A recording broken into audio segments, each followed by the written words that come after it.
Hello दोस्तों, यदि आपने 21 जनवरी को सीटेट का एग्ज़ाम दिया है तो आप आंसर की का वेट कर रहे होंगे या फिर एक अफवाह सुनी होगी कि इस बार यहाँ पे री एग्ज़ाम नहीं होगा, सभी को 90 मार्क्स देकर पास कर दिया जाएगा। इसमें कितनी सच्चाई है, कितना झूठ है, मैं आपको इस वीडियो में आपके साथ डिस्कस करूँगी। तो हम देखते हैं कि यहाँ पर आपके एग्ज़ाम का पासिंग मार्क क्या है। अगर आप जो है सीटेट एग्ज़ाम क्लियर हो गया है या आपको पूरा आश्वस्त है कि आपका एग्ज़ाम अच्छा गया है, तो आप नेक्स्ट किस एग्ज़ाम की तैयारी करें या फिर नेक्स्ट एग्ज़ाम क्या हो सकता है। आप देखिए, सबसे पहले ऑफिशियल की हम बात करें तो आपने अपनी आंसर की को कहीं से मैच किया होगा किसी आंसर कॉपी से। तो क्या है कि उसमें अगर आपका 1-2 मार्क्स जो है क्या है ऊपर नीचे हो रहा है या आप बॉर्डर लाइन में हैं या 1-2 मार्क्स से लगता है कि आप कहते हैं कम ज़्यादा हो रहा है, तो आप टेंशन फ्री रहिए।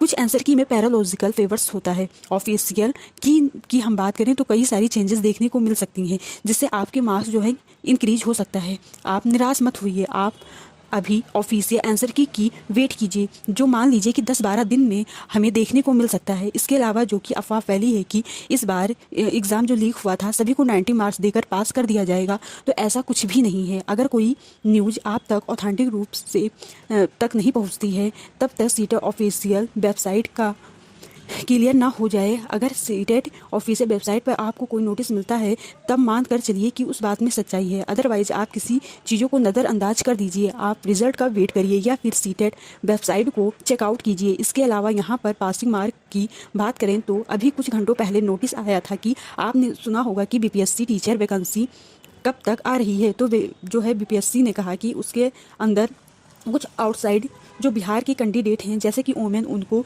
लेकर एक नोटिस दिया गया है कि ऐसे कि जो एग्ज़ाम में 90 मार्क्स से क्लियर हुआ था उनको क्या है कि इस एग्ज़ाम में शामिल नहीं किया गया और वो जो है इस एग्ज़ाम को अपीयर नहीं कर सकती। उनका क्राइटेरिया क्या है, अगर आप किसी एग्ज़ाम का फॉर्म भर रहे हैं तो आपको सबसे पहले यही ध्यान रखना होगा कि उसका क्या है प्रोसीजर, क्या है उसका क्राइटेरिया, क्या है कि उसमें मतलब क्या क्या आपसे मांगा गया है। इस चीज़ को बहुत ध्यान से जानकारी लेकर ही आपको उसका फॉर्म फिल करना चाहिए। तो हम जानते हैं कि अगर आप फॉर्म फिल कर रहे हैं टीजीटी का, तो उसमें क्या है कि जनरल का 90 मार्क्स होना चाहिए, ओबीसी का 82 होना चाहिए और एससी एसटी का लगभग 82 मार्क्स होना चाहिए।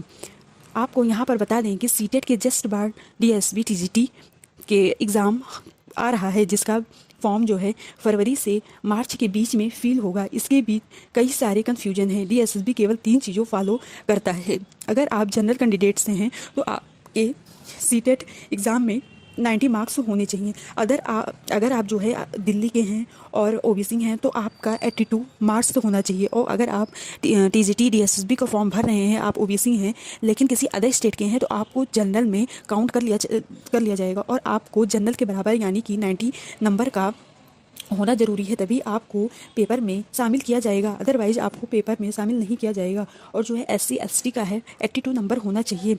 अगर आप अदर किसी टीचिंग एग्ज़ाम की तैयारी कर रहे हैं, डीएसबी, सीटेट, टीजीटी, पीजीटी की तैयारी कर रहे हैं, तो मेरे साथ टेलीग्राम पर जुड़ सकते हैं। इसका चैनल जो है टेलीग्राम के डिस्क्रिप्शन में मिल जाएगा। आज के लिए यही वीडियो काफ़ी हैं और अगर आप अन्य वीडियो को देखना चाहते हैं तो मेरे साथ चैनल को सब्सक्राइब एंड फॉलो करिए। Thank you.